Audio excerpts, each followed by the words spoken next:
बसपा से अभी छोड़ करके अभी ज्वाइन करूंगा, 25 को ऐलान करूंगा। अभी ज्वाइन नहीं किया हूं मैं, छोड़ करके अब बसपा में 25, कल 25 तारीख है, तो कल के दिन मैं इस पार्टी में ज्वाइन करूंगा और इनका पोल जो इंशाल्लाह पोल दूंगा। हाँ, कि जैसे दूध में से मक्खी निकाल करके फेंक दी जाती है।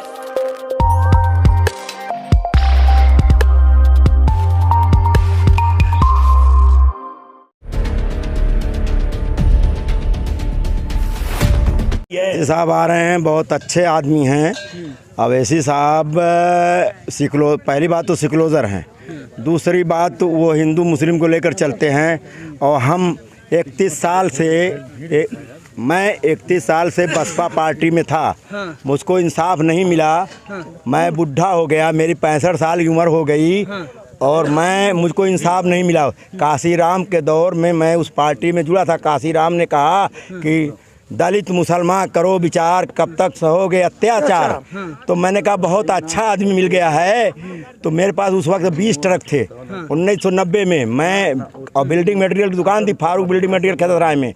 तो उस ज़माने में मैं उनके साथ लग गया और 50,000 रुपया उस ज़माने में मैं दिया था चंदा उनको। उसी वक्त जब 1 रुपया चंदा की वैल्यू थी, काशीराम साहब को गड़ेरियनपुरवा कानपुर में मेरा ट्रक बन रहा था, वहीं पर दिया था। उसके बाद उन्होंने कहा कि आप नाम बताइए अपना। मैंने कहा मेरा नाम फारूक आजम है, मैं खेता सराय का रहने वाला, जौनपुर खेता सराय का। तो कहा कि अरे बहुत अच्छी जगह के आप रहने वाले हो, आप तो मुजाहिद हो, आप इस पार्टी में शामिल हो जाओ। मैंने कहा मैं आज से शामिल हो गया हूँ और ज़िंदगी भर के लिए मैं इनके लिए समर्थ हूँ और इनके लिए रहूँगा।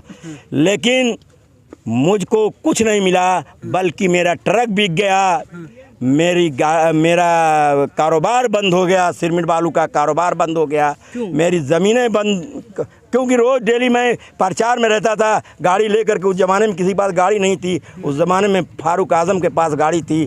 तो फारूक आज़म बसपा किसी से पूछेगा तो कहेगा कि बसपा का बहुत कट्टर सिपाही, जबकि सपा के क्या नाम है पारस यादव आए मेरे यहाँ 3 मरतबा। उस दौरान में कहा तुमको मैं अल्पसंख्यक का अध्यक्ष बना दूंगा जौनपुर जिला का। लेकिन मैंने कहा कि मुझको कुछ नहीं चाहिए, मैं अपने फ़ायदे के लिए नहीं इस पार्टी में हूँ, पार्टी को बढ़ाने के लिए इसमें हूँ, पार्टी में काम कर रहा हूँ इसलिए कि हिंदू मुस्लिम दोनों का फ़ायदा हो, इसलिए मैं इस पार्टी में हूँ और मुझको कोई फ़ायदा नहीं चाहिए। हाँ, और जब टिकट की बात होती थी मेरे लिए, तो टिकट की बात जब होती थी तो मैं जाता था तो मुझसे ज़्यादा कोई सऊदीया दुबई सब या अमेरिका कमाने वाला होता था, तो वो 2-4 लाख 10 लाख ज़्यादा देता था, टिकट उसको मिल जाता था, मेरा टिकट कट जाता था। फारूक का टिकट कट जाता था, यानी फारूक दिन रात उसमें लगा रहता था कार्यकर्ता की हैसियत से, लेकिन फारूक का टिकट काट दिया जाता था। ये किसी पार्टी का आदमी, चाहे वो भाजपा का हो, चाहे सपा का हो, चाहे आम आदमी हो, अगर वो पैसा दे रहा है बसपा में तो उसको टिकट मिल जाएगा। और जो उसमें कार्यकर्ता 50 साल से 30 साल से 10 साल से उसको नहीं टिकट मिलेगा। तो पैसों से आप भी खरीद सकते थे, आपने जो इतना जो सब कुछ। पैसे से कैसे खरीद सकता? जब मैं उस पार्टी में कार्यकर्ता हूँ तो मैं पैसा कमा रहा हूँ कि कार्यकर्ता बन करके मैं गांव कोई गांव ऐसा नहीं है उस ज़माने में कि किसी गांव में मैंने गया हूँ।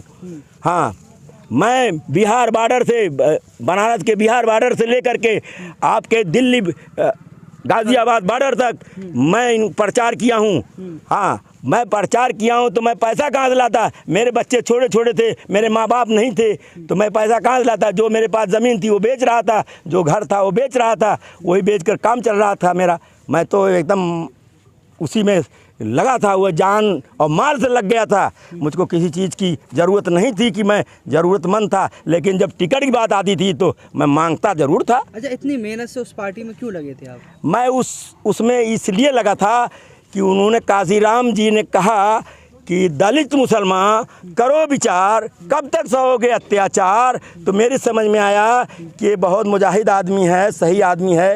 ये हम लोग कुचले हुए हैं, एकदम नीचे स्तर पे हैं, तो हम लोग को जोड़कर ऊपर लाएगा। तो काशीराम की बिरादरी तो जुट गई और मेरी बिरादरी तो 13 जगह चली गई। हाँ, मुसलमान 13 जगह जाता है, एक जगह नहीं जमकर रहता। अगर किसी पार्टी में एक जगह जमकर रहा होता अपनी पार्टी में, तो कहते हैं कि तो वोट बिगाड़ा हुआ है, ये तो फलाना है, भाजपा के एजेंट है। तो वोट कोई बिगाड़ने आता है कि वो आता है तो मजबूती के साथ आता है कि मैं भी अब भी मुझको भागीदारी चाहिए, अब मुझको न सपा चाहिए, न बसपा चाहिए, न कांग्रेस चाहिए, मुझको भागीदारी बस इतना जो है आपने मेहनत करी पार्टी के लिए, जी जी, जमीन से जोड़ के काम किया आपने, जो है सब कुछ कुर्बान कर दिया। जी जी। तो फिर क्या हुआ कि अचानक से आपको वो पार्टी छोड़नी पड़ गई? मुझको मेरा जान भी चला गया था, मेरा ट्रक भी लड़ गया, मेरे एक बाग थी, उस बाग में से आम तोड़कर उपचुनाव चिरई गांव 2003 में था, तो मैं उपचुनाव चिरई गांव के लोगों ने कहा, अरे फारूक तेरी बाग में इतना आम फरा है 10 बीघा में, तो जरा एक ट्रक कम हुआ तोड़वा लगते हो। मैं कहूँ यार चलूँ तोड़वा लाऊं। मैं वहाँ तोड़वा कर लेके जा रहा था, मेरा ट्रक लड़ गया, मैं बाएं तरफ बैठा था, ये मेरा फ्रैक्चर हो गया, रील फ्रैक्चर हो गई, मैं मरने कारीगर पे PGI में मैं एडमिट था। कोई नहीं गया मुझको देखने के लिए, सिर्फ यही विधायक जी जो आपके लले यादव जी यही गए देखने के लिए, बाकी कोई देखने के लिए नहीं गए। पार्टी ने कोई ध्यान नहीं दिया। मेरे औरत बाल बच्चे छोटे छोटे थे, ज़मीन बेच करके अपने नाम की, तो मेरा इलाज हो रहा था। मेरे पास कई अरब की ज़मीन थी और मैंने बेच करके। फिर ये बसपा से ओवैसी साहब की तरफ कैसे आ गए आप? अवैसी साहब पहली बात तो सिक्लोजर हैं, वो हिंदू मुसलमान को दोनों को लेकर कैसे आ गए इधर बसपा से? मैं बसपा से अभी छोड़ करके अभी ज्वाइन करूंगा, 25 को ऐलान करूंगा। अभी जो है ज्वाइन नहीं किया? अभी ज्वाइन नहीं किया हूं, मैं छोड़ करके अब बसपा में कल 25 तारीख है, तो कल के दिन मैं इस पार्टी में ज्वाइन करूंगा और इनका पोल जो इंशाल्लाह खोल दूंगा। हाँ, सिद्दीकी से मैं कहता था कि देखिए भाई मुसलमान बहुत परेशान है, मुझको गुस्सा आ गया, मैं नहीं आना चाहिए। तो नसीमुद्दीन सिद्दीकी ने कहा भिखारी आइए भीख मांग लीजिए। ये जौनपुर आए थे, कहें भिखारियों आइए डाक बंगले पर भीख मांग लीजिए। तो हम लोग भिखारी हैं, हम लोग भिखारी समझते थे उस वक्त। 18 विभाग के वो मुख्यमंत्री। वो तो नसीमुद्दीन सिद्दीकी कह रहे थे कि जो है ओवैसी जो है बीजेपी को फायदा पहुंचाने आ रहे हैं। कौन कह रहा है? नसीमुद्दीन सिद्दीकी गलत कह रहे हैं। वो तो अवैसी साहब की खानदान जो है 4वीं 5वीं पीढ़ी चल रही है, वो किसी के गुलाम नहीं। वो खुद अवैसी साहब भी रहे MP MLA, उनके औलाद ये भी विधायक MP MLA हैं। और हैदराबाद मैं घूमा हूँ, कोई नहीं घूमा होगा, मेरे भाई लोग। क्या देखा वहाँ? वहाँ मैं देखा हूँ कि उनके हॉस्पिटलें हैं, उनकी हॉस्पिटल हैं, हॉस्पिटल में 1 रुपया का टिकट कटा लो, वो कटा लो। आप तो 1 रुपये का कह रहे हैं, समाजवादी के लोग कहते हैं वहाँ तो बहुत महंगा इलाज है। कहाँ? वहाँ 1 रुपया कटा कर जाइए, लाखों रुपया की दवाई लीजिए। 20 रुपये में 3 महीने इलाज है। हाँ, 3 महीना इलाज है। हाँ, समाजवादी क्या कहेगी? तुम्हारे भाई वहाँ मदरसा है, तालीम दे रहे हैं अवैसी साहब। कॉलेज है कि हॉस्पिटल? समाजवादी के एक कॉलेज है कहीं नहीं।